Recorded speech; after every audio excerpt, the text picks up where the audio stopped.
Sellest toimetamisest, mis siin Bauhofi välialal käib, teen vähemalt mina järelduse, et suvelillede hooaeg, nende ostmise, istutamise hooaeg on tõsiselt kätte jõudnud ja seepärast tulime Kerstiga koos taas siia, et selgeks saada, mida siis lillede juures vaadata ja mis lilled kuhu sobivad, sest päris ükskõik see minu meelest ei ole.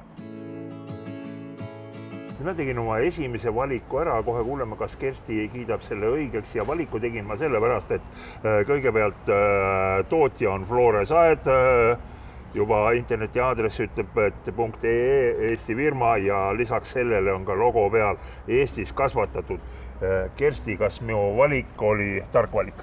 No suvelill on üks selline toode, mida võiks kindlasti eelistada Eestis kasvatatuna, sest otsest hinnavahet ei ole. Ja ilmselgelt on need taimed juba kohanenud meie päevapikkusega ja nad on tulnud põhimõtteliselt otse kasvataja juurest siia poeletile, nii et jalajälg on ka üsna väike.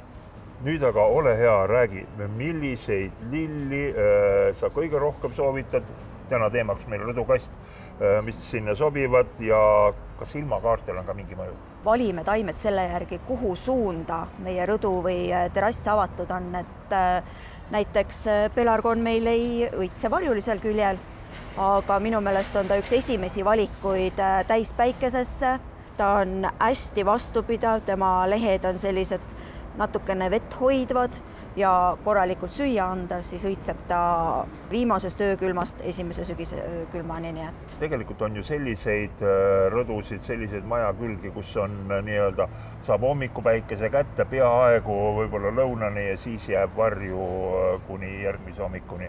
Kõlbab või ei?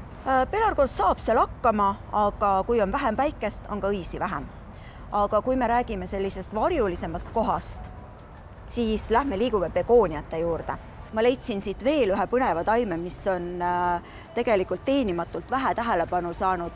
See on ruse. Kui on selline päikeseline ja tuuline koht, siis see on üks kõige tänuväärsemaid amplitaimi üldse. Ja imepärane omadus on see, et kui ta isegi korra läbi kuivab, ära närtsib, sa paned ta vette ja taim tõuseb uuesti üles. Tundub, et need on begooniad. Need on imeilusad roosbegooniad. Begoonia liike on erinevaid. Meil on need alati õitsvad begooniad, mida klassikaliselt kalmistule viiakse, aga tegelikult ei maksa peljata neid ka kodus oma laiavaasidesse panna. Sest nad on väga-väga vastupidavad, samamoodi sellise lihava lehega, ehk neil on oma veetagavara kaasas ja begoonia talub ka varjulisemat kasvukohta. Sa pidid, Kersti, vaatama begoonia. Begoonia on siin, aga see?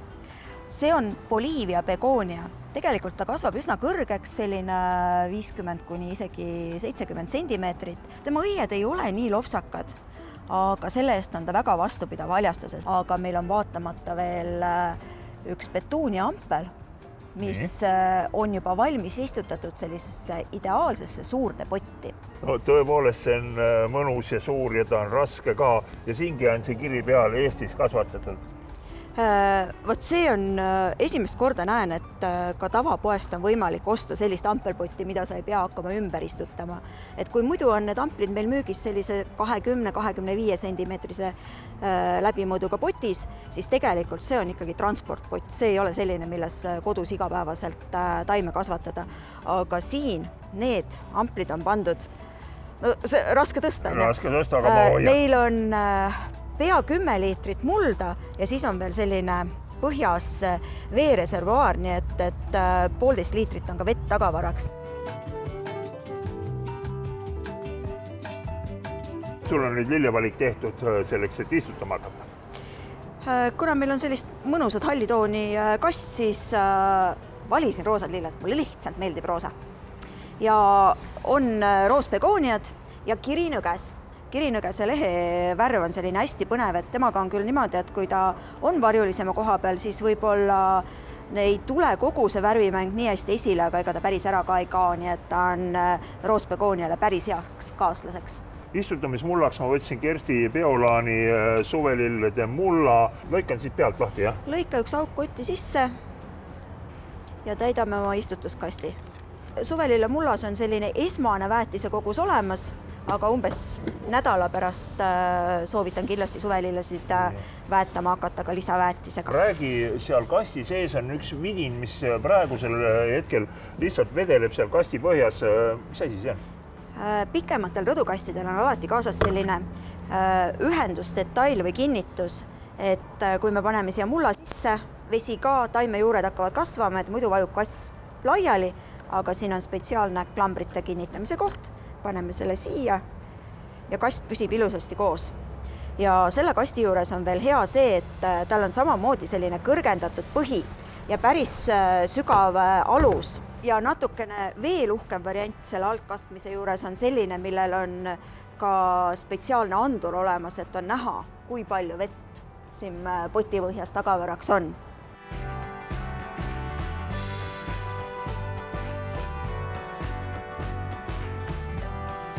Ütle palun, Kersti, seda, et kas niisugust ohtu ei ole, et kui liiga tihedalt istutada, et siis hakkab tekkima mingisugune nagu niiske kasvukeskkond ja seal kuskil all hakkab hallitus tulema?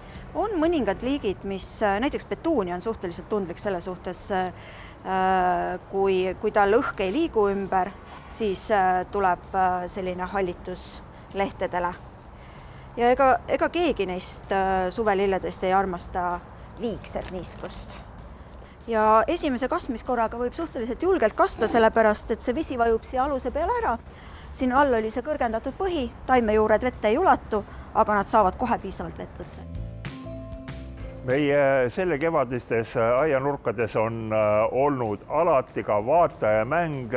Tänane saatelõik ei jää ka ilma vaatajamängutta ja auhind on täies koguses siin minu ees. Kui me hakkame alt üles tulema, siis kõigepealt 3 kotti mulda Horticumilt, suvelilledele väga hästi sobiv muld, siis Biolaanilt 3 kotti mulda. Siin on Baltic Agrolt üks väetisepurk, Horticumilt vedelväetis, veel hüdrogeeli 2 pakki, see on siis see aine, mis mulla sisse panduna hoiab niiskust ja üks korralik rõdukast. Selleks, et seda auhinda endale võita, peate vastama ühele tegelikult väga lihtsale küsimusele. Nimelt kevadeti on Bauhofil niisugune hea ja ilus tava, et Bauhofi kauplustes on sünnipäevapidu. Järgmine sünnipäevapidu on 5. juunil. Ja selleks, et seda auhinda endale võita, saatke meile see väike info, millises Bauhofi kaupluses see sünnipäevapidu on. Aadressi, kuhu saata see teave, näete ekraanil.